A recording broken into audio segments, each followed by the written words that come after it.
जय हिंद साथियों, नमस्कार। स्वागत है आप सभी का हमारे इस YouTube channel Piyush classes GS पर। आप सभी का तहे दिल से इस्तकबाल है। आज हम लोग इस वीडियो में जो है पढ़ने वाले हैं जितने भी बढ़िया मॉडरेट लेवल के एमसीक्यू हैं। जो एमसीक्यू ये जीएस का पूरा पोर्शन है यहाँ पे हम लोग देखने वाले हैं, जो कि आपको यूपीएसआई एसएससी के सारे एग्जाम के लिए कंफर्टेबल रहेगा। कोई भी एग्जाम दीजिए, कोई भी वनडे एग्जाम दीजिए, ठीक है, बीपीएससी दीजिए, कोई कुछ भी दीजिए, डिफेंस का भी यहाँ तक आप एग्जाम देंगे तो आपको जो है हेल्प करेगा एकदम बढ़िया से, ठीक है। तो देखिए यहाँ पे हम लोग जीएस का एमसीक्यू डिस्कस करने वाले हैं, जिसमें हम लोग chemistry, physics, biology, history, geography, economics, political science, सारी चीजों को एकदम डिटेल में डिस्कस करने वाले हैं। तो पहला क्वेश्चन हमारे सामने क्या है, आपकी टीवी स्क्रीन पे पहला क्वेश्चन ये रहा। पहला क्वेश्चन क्या कह रहा है कि कौन सा कथन अम्ल के संदर्भ में निम्नलिखित में से कौन सा कथन क्या है, गलत है। सही नहीं बताना है, कौन सा कथन गलत है, गलत वाला कथन बताना है, ठीक है। तो देखिए पहला क्या देखा है, ये स्वाद में क्या होता है, कड़वा होता है, ठीक है। अभी देखते हैं स्वाद में क्या होता है, कड़वा होता है, खट्टा होता है। दूसरा क्या कह रहा है, स्वाद में खट्टा होता है। तीसरा नीले रंग पेपर को लाल कर देता है। चौथा क्षार के प्रभाव को कम कर देता है। तो देखिए ये स्वाद में कड़वा नहीं होता है, ये स्वाद में खट्टा होता है। तो पहले कथन क्या हो गया, गलत हो गया। तो पहले आंसर हो जाएगा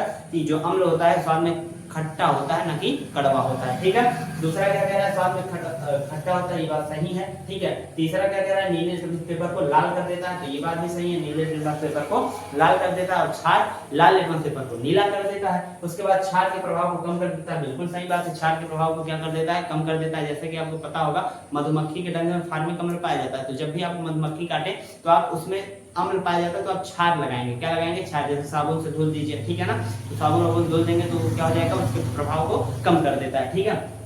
तो अम्ल के संबंध में गलत बताना था, तो गलत पहले वाला है, तो ये वाला क्या हो जाएगा, गलत। Option number A right answer, ठीक है। Option number A for Allahabad is the correct answer. Question number दूसरा, अधात्विक ऑक्साइड होते हैं, यानी कि अधात्विक ऑक्साइड, जो अधातुओं के ऑक्साइड होते हैं वो उनकी प्रकृति कैसी होती है आपको ये बताना है। यानी कि अधातुओं के ऑक्साइड स्वाद में कैसे होते हैं ये आपको बताना है। तो अधातुओं के ऑक्साइड क्षारीय बिल्कुल नहीं होते हैं, ठीक है। अधातुओं के ऑक्साइड क्षारीय नहीं होते हैं, उदासीन तो भी नहीं करते। अधातुओं के ऑक्साइड क्या होते हैं, ऑप्शन नंबर सी अम्लीय होते हैं। ऑप्शन नंबर सी क्या होते हैं, सी फॉर चंडीगढ़, अम्लीय होते हैं, ठीक है। तो अधातुओं के ऑक्साइड स्वाद में क्या हो जाएंगे, अम्लीय हो जाएंगे। इनमें से कोई नहीं तो होगा नहीं, ठीक है। क्या हो जाएंगे, अम्लीय। अधातुओं के ऑक्साइड क्या होते हैं, अम्लीय होते हैं, ठीक है। तीसरा question third question on your TV screen. तीसरा क्वेश्चन क्या कह रहा है, देखिए ध्यान से देखिएगा, ध्यान से। क्या कह रहा है, निम्नलिखित में से कौन सा अनुदैर्ध्य तरंग है। हमको क्या बताना है, अनुदैर्ध्य तरंग। तरंगों की बात करें तो अनुदैर्ध्य तरंग और अनुप्रस्थ तरंग दो तरंगे हैं, ठीक है। तो हमें अनुप्रस्थ अनुदैर्ध्य तुमसे पूछा कौन सी तरंग है, अनुदैर्ध्य तरंग। तो देखिए पहला कह रहा है तनी हुई डोरी पर तरंग। जो तनी हुई डोरी पर तरंग होता है वो अनुप्रस्थ तरंग होता है। कौन सा तरंग होता है,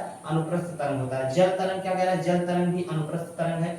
जल तरंग भी एक प्रकार की कौन सी तरंग है, अनुप्रस्थ तरंग है। तीसरा क्या कह रहा है, ध्वनि तरंग। ध्वनि तरंग ही अनुदैर्ध्य तरंग है। हमसे पूछा क्या था कि निम्नलिखित में से कौन सी तरंग है, अनुदैर्ध्य तरंग है। तो ध्वनि तरंग कौन सी तरंग है, अनुदैर्ध्य तरंग है। अगर हम बात करें प्रकाश तरंग की, तो प्रकाश तरंग भी कौन सा तरंग हो जाएगा, अनुप्रस्थ तरंग। प्रकाश तरंग किस प्रकार का तरंग है, अनुप्रस्थ तरंग है। तो ऑप्शन नंबर सी क्या हो जाएगा, सही हो जाएगा। ऑप्शन नंबर सी क्या हो जाएगा, सही जाएगा। C for Chhatrapati Shivaji terminal is the right answer, ठीक है। तो तनी हुई डोरी पर हमसे देखिए क्या पूछ रहा था, अनुदैर्ध्य तरंग के बारे में पूछा। तो अनुदैर्ध्य तरंग क्या है, ध्वनि तरंग। ध्वनि तरंग एक प्रकार की कौन सी तरंग है, अनुदैर्ध्य तरंग है। बाकी प्रकाश तरंग भी अनुप्रस्थ है, जल तरंग भी अनुप्रस्थ है, तनी हुई डोरी पर तरंग भी अनुप्रस्थ तरंग है, ठीक है। अगला क्वेश्चन क्या है, क्वेश्चन नंबर 4। क्या कह रहा है, निम्नलिखित में से कौन सा सहायक नदी, यानी कि हमें बताना है निम्नलिखित में से कौन सा सहायक नदी जो है सुमेलित नहीं है, यानी कि सही क्रम में नहीं है, ये आपको बताना है, ठीक है। तो देखिए पहला क्या कह रहा है, मालप्रभा। मालप्रभा की जो सहायक नदी है कृष्णा है, एकदम सही बात है। मालप्रभा की सहायक नदी कौन सी है, कृष्णा है, ठीक है। मालप्रभा की सहायक नदी, यानी कि मालप्रभा किसकी सहायक नदी है, मालप्रभा किसकी सहायक नदी है, कृष्णा की, ठीक है। उसके बाद प्राणहिता किसकी सहायक नदी है, महानदी की, बिल्कुल गलत बात है, ठीक है। यही क्रम जो है सुमेलित नहीं है। प्राणहिता की सहायक नदी महानदी न होकर गोदावरी है, महानदी न होकर क्या है, गोदावरी है, ठीक है। तो प्राणहिता की सहायक नदी क्या है, गोदावरी। प्राणहिता की सहायक नदी क्या है, गोदावरी है, ठीक है। उसके बाद मंजरा की गोदावरी नदी, मंजरा की सहायक नदी क्या है, गोदावरी। हेमावती की सहायक नदी कावेरी है, ठीक है। तो ये क्रम है जिसके आप नोट करेंगे। इसके बाद हम लोग कुछ क्वेश्चंस को और डिस्कस करते हैं, ठीक है। आपका क्वेश्चन नेक्स्ट वाला क्या है, मानसून शब्द की उत्पत्ति कहां से हुई। तो आपको पता होगा, एकदम सिंपल सा क्वेश्चन है, आराम से बता देंगे, आंसर कर देंगे कि मानसून शब्द की उत्पत्ति कहां से हुई है। ये क्वेश्चन का आंसर आपको देना है, ठीक है। तो मानसून शब्द की उत्पत्ति पहला दे रहा है अरबी भाषा से, चलिए इसको देखते हैं। दूसरा दे रहा है स्पेनिश भाषा, तीसरा दे रहा है हिंदी भाषा, चौथा दे रहा है आंग्ल भाषा। तो देखिए बताइए, अरबी भाषा से, स्पेनिश भाषा से, हिंदी भाषा से, आंग्ल भाषा से, किस भाषा से मानसून शब्द की उत्पत्ति हुई है। तो आंसर हो जाएगा आपका अरबी भाषा से मानसून शब्द की उत्पत्ति हुई है। अरबी भाषा के किस शब्द से, मौसम शब्द से। किस शब्द से हुई है, मौसम शब्द से, ठीक है ना। किस शब्द से हुई है, मौसम शब्द से। और मौसम शब्द का मतलब क्या होता है, पवनों का व्युत्क्रमण। मौसम शब्द का मतलब क्या होता है? पवनों का व्युत्क्रमण, ठीक है, व्युत्क्रमण। मौसम का मतलब क्या होता है? पवनों का व्युत्क्रमण, ठीक है। तो मानसून शब्द की उत्पत्ति कहाँ से हुई? अरबी भाषा के मौसम शब्द से हुई है, जिसका मतलब होता है पवनों का व्युत्क्रमण। ये आपका क्वेश्चन नंबर 4 था, ठीक है।